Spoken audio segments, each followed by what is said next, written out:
God. Kitchen, Brandon. All right, cool.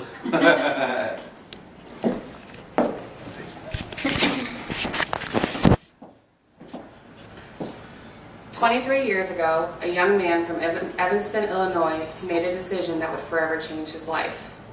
Having grown up in a rough area just outside of Chicago, with no real plans for his future, he saw his life beginning to head in a direction he didn't like.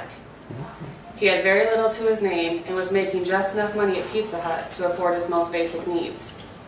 Many nights, he snuck back into the restaurant after closing just to have a place to lay his head and get some sleep before opening the restaurant in the morning. He decided it was time for a change. It was at this time that the man who I am very proud to call my husband, Jonathan Couch, decided to join the Army. Today we celebrate the end of his long and accomplished career and show our support for whatever the future has in store for him. But first, let's take a look at how he's gotten where he is today. A skinny young man of only 20 years old walked into a recruiting station in Racine, Wisconsin, determined to make a better life for himself. The paperwork was filled out, the oath sworn, and before long he was shipped off to Fort Jackson, South Carolina, to begin 8 long weeks of boot camp.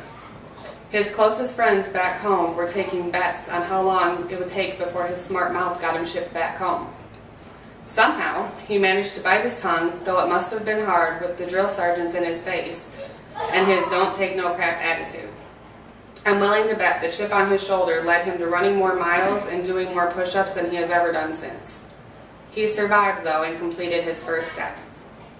His adventure was just beginning. Shortly after completing his advanced training, he was shipped off to Germany. Now a young man of 21, he must have felt as if the world was at his fingertips. He went to a new country where he knew no one, and at times the communication back home was very limited. Letters through the mail and a few long-distance phone calls were all that were available to him. As always, he quickly adapted and made new friends. He saw many places most people only dream of while spending time in Europe, and quickly advanced through the ranks while impressing all who knew him with his unlimited potential. At the age of 24, he returned back to American soil and was stationed at Fort Campbell, Kentucky. Again leaving behind the friends he had made and heading to a new location with no familiar faces. He continued to grow and mature in his 4 years there, and as always made a lot of new friends.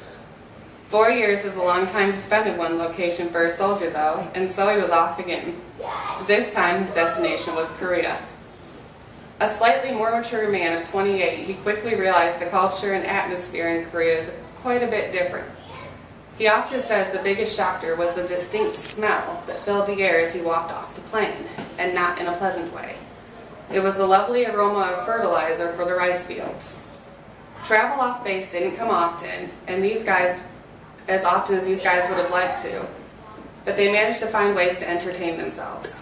I've heard many stories of late nights drinking and playing dominoes in their rooms. After 2 years in Korea, he was longing for American soil and family. His prayers were answered with orders to Fort Hood, Texas. For those who know Jonathan well, he does not do hot.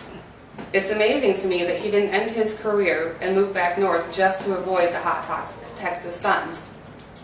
He's no quitter, though. While he may have griped and complained every time the sun was high in the sky, he sucked it up and drove on.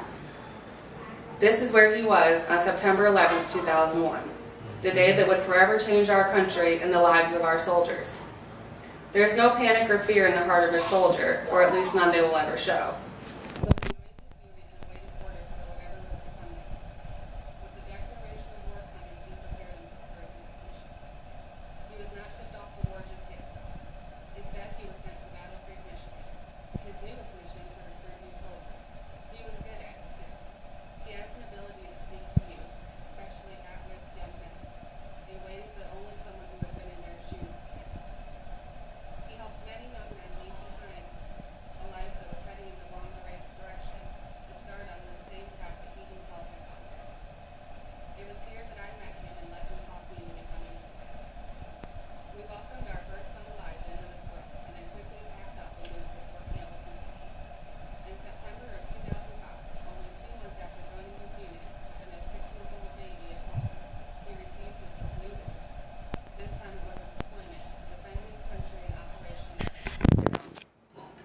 more mature man of 35 with a brand new family at home, he must have been scared, but he never let it show.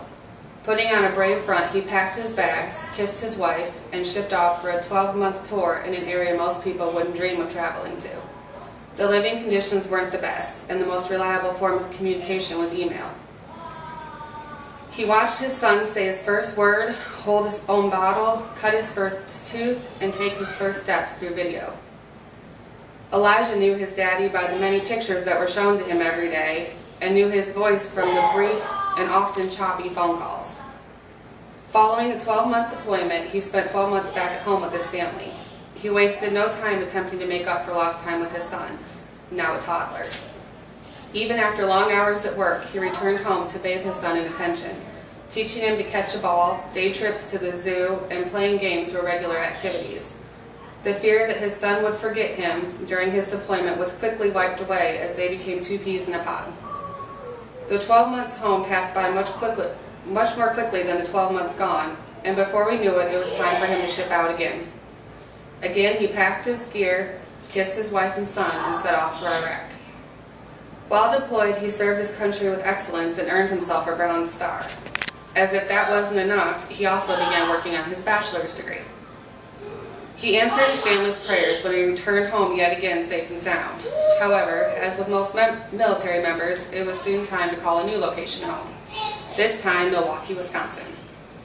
For 3 years, he continued to excel at his job and achieved his career-long goal of being promoted to first sergeant, while also welcoming his second son, Caleb, into the world and completing his bachelor's degree. With the promotion came a new and exciting prospect, an assignment to Italy. Unfortunately, while visiting family 3 days before flying out, he was diagnosed with lung cancer. His family was terrified, as I'm sure he was too. Through the long weeks of chemo and radiation and eventual surgery to remove a portion of his lungs, he found reasons to smile and held tightly to his wife and kids. He refused to let the fear of not being there for him creep in and focused solely on kicking cancer's butt and moving into the future. He put on his brave face, lifted his chin, and tackled it as he has tackled every obstacle prior. And like every obstacle prior, he came out on top. Now another challenge lies in front of him, this one both exciting and terrifying. After 23 years of admirable service to our country, Master Sergeant Jonathan Couch is retiring. As he turns in his gear and hangs up his uniform, I know it is with bittersweet fondness that he looks back on his career and now asks himself, what's next? Well, only God can answer that. I know one thing for sure though. As he has done with every obstacle before him, he will put on a brave face and tackle it head on. From a skinny young man living in the back of Pizza Hut to a strong Army Master Sergeant, he faces many challenges along the way. Each one has made him stronger and developed him into the fearless, humble man he is today. Although he may never again put on his uniform or lace up his boots, and his future may seem a little uncertain at the moment as he contemplates the many options that lay before him, there is one thing that is most definitely for certain. In the eyes of his family and everyone that loves him, his service will not soon be forgotten, and he will forever be our hero.